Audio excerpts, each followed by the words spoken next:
Pankaj speed देखो 18 साल से ही घोड़ी के फेरत नहीं हम। हाँ ई घोड़ी पर सुदर्शन यादव चाहे हम। अरे एकर बाबूजी देह मले ले घोड़ी सही जौन दिन घोड़ी के जोड़ी लग जाई। हाँ सुदर्शन यादव हाथ गोड़ बांध के गंगा जी में कूद खींच दो ढकने से रस हो जाता। अरे महाराज काजन कहाँ से तो नचनिया रोगिया उठा के अरे वो पागल ही है पगली ही पागल। 16 घंटा फिल्में देखे के फेरा में है पगली 5 मिनट वाला जाए दादा बड़ी सुंदर सुंदर गीत संगीत। वाह। अब आई हम को दूसरा चरण में प्रोग्राम में लगत नहीं जा। हाँ सुंदर सुंदर कार्यक्रम रोज में देखनी सुन के मन प्रसन्न भइल होखी। वाह। भोजपुरी में कहे जले दिल दरिया हो गइल बा। लेकिन बड़ी ये 4 युग है, सतयुग, त्रेता, द्वापर, कली।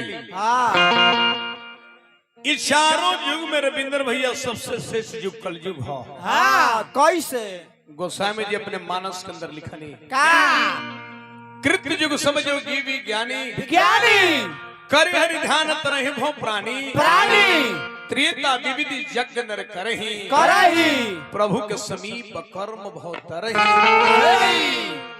द्वापर करी रघुपति पद पूजा पूजा नर भव तरहि उपाय न दूजा पूजा अकली युग केवल हरि गुण गाहा गाहा गावत नर पावत भो।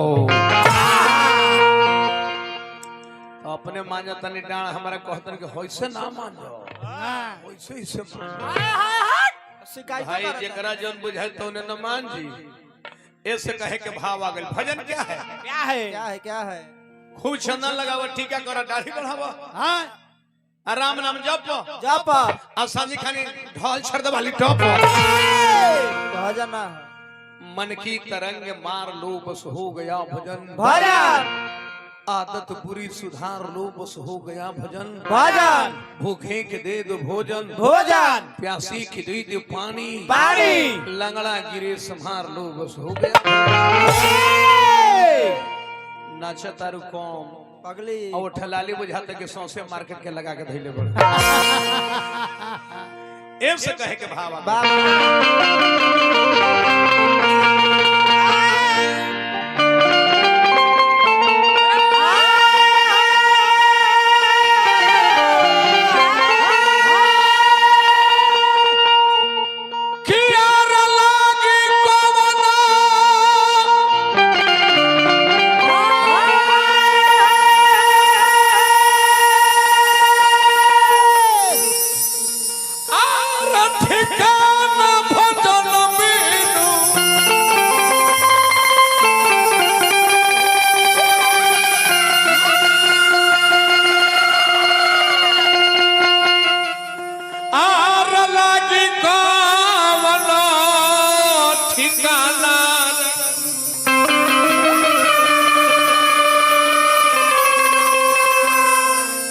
भजन रे पीनो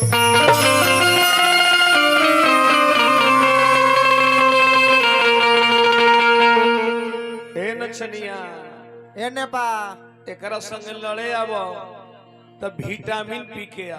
हाँ कम पेलान ये 3 किलो रोज गाय के दूध पिए तरी। हाँ उहो में गाभिन गाय के आ तू आओ तारू लम्बा लम्बा बैगन के चोखा खा के ध्यान दे बउआ पंकज एकर स्पीड देखो 18 साल से ही घोड़ी के फेरत नहीं हम। हाँ ई घोड़ी पर सुदर्शन यादव चाहे हम। अरे एकर बाबूजी देह मले ले घोड़ी सही जौन दिन घोड़ी के जोड़ी लग जाई। हाँ सुदर्शन यादव हाथ गोड़ बांध के गंगा जी में कूद जाइए।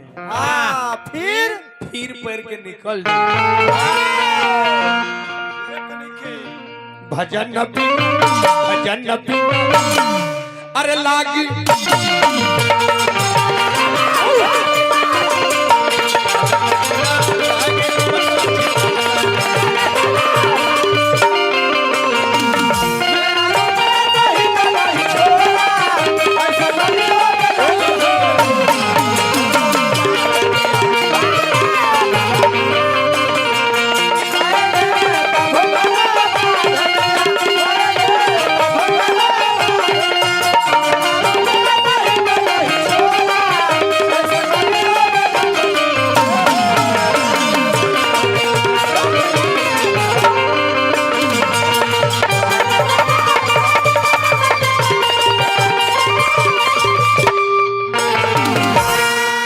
बाप रे बाप